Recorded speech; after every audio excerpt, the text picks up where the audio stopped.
এক গভীর জঙ্গলে এক কচ্ছপ, কাক আর ইঁদুর তিনজনে খুব ভালো বন্ধু ছিল। তারা সব সময় একে অপরকে সাহায্য করত। একদিন ওই জঙ্গলে এক হরিণ আসে, আর সে ওই তিন বন্ধুর কাছে গিয়ে উপস্থিত হয়। তাকে দেখে কচ্ছপটি বলে, আরে, মনে হচ্ছে তুমি এই জঙ্গলে নতুন। কই, তোমাকে আগে তো কখনো দেখিনি। হ্যাঁ, আমি এই জঙ্গলে নতুন এসেছি, কিন্তু মনে হচ্ছে আমাকে এই জঙ্গল থেকে চলে যেতেই হবে, কারণ আমি যার সঙ্গেই বন্ধুত্ব করতে যাচ্ছি সেই চলে যাচ্ছে। চিন্তা করো না, তোমাকে এই জঙ্গল থেকে কোথাও যেতে হবে না।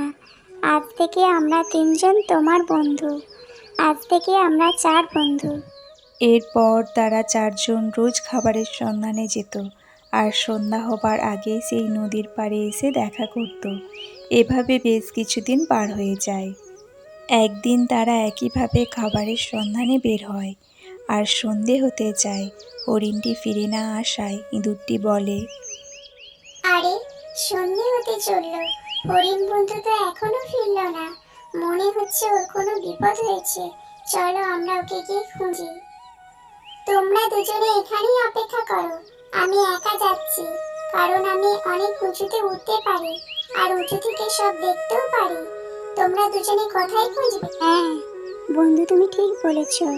আমরা দুজন এখানে অপেক্ষা করছি, কিন্তু তোমরা তাড়াতাড়ি ফিরে আসবে।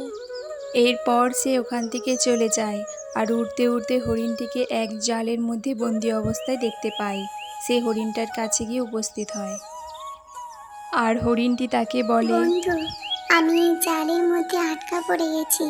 আমি অনেক বেরোনোর চেষ্টা করছি, কিন্তু কিছুতেই বেরোতে পারছি না। এরপর কাকটি ওখান থেকে চলে যায়, আর ইঁদুর আর কচ্ছপকে গিয়ে সব জানায়। তারপর ইঁদুর আর কচ্ছপ আর কাক তিনজনে হরিণের কাছে গিয়ে উপস্থিত হয়। ইঁদুরটি তাড়াতাড়ি তার ধারালো দাঁত দিয়ে জালটি কেটে ফেলে, আর হরিণটিকে মুক্ত করে দেয়। এরপর সেই শিকারীকে তারা তাদের দিকে আসতে দেখে, তাই তারা দৌড়ে সেখান থেকে পালিয়ে যেতে থাকে।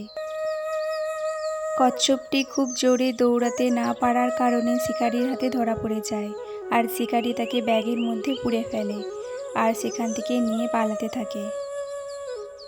বন্ধুরা, আমাকে বাঁচাতে এসেই আজ কচ্ছপ বন্ধু শিকারির হাতে ধরা পড়ে গেছে। তাই আমাদের কিছু একটা করতে হবে, আর এই শিকারির হাত থেকে কচ্ছপ বন্ধুর জীবন বাঁচাতে হবে। চলো, আমরা কিছু একটা করি। আমার মাথায় এক বুদ্ধি এসেছে। এরপর হরিণটি তার আইডিয়ার কথা জানায়, আর শিকারিটি যাওয়ার রাস্তায় মরার মতো শুয়ে পড়ে, আর কাকটি তাকে ঠোকরাতে থাকে। শিকারিটি হরিণটিকে মৃত ভাবে, আর দেখে খুব খুশি হয়। সে মনে মনে ভাবে, বাহ, আজ তো ডবল ডবল শিকার পাওয়া গেল। তাই সে তাড়াতাড়ি ব্যাগটিকে নিচে নামিয়ে যেমনি হরিণটির দিকে এগুতে যাবে, কাকটি সেখান থেকে উড়ে পালায়। আর একটু এগিয়ে যাবার পর হরিণটিও সেখান থেকে দৌড়ে পালায়। শিকারিটিতে কিছুই বুঝতে পারছিল না। আর এদিকে ইঁদুরটি তার ধারালো দাঁত দিয়ে ব্যাঘের মুখে বাঁধা দড়িটি কেটে ফেলে, আর কচ্ছপটি ভেতর থেকে বাইরে বেরিয়ে আসে, আর তারা দুজনে ঝোপের ভেতর দিয়ে সেখান থেকে পালিয়ে যায়।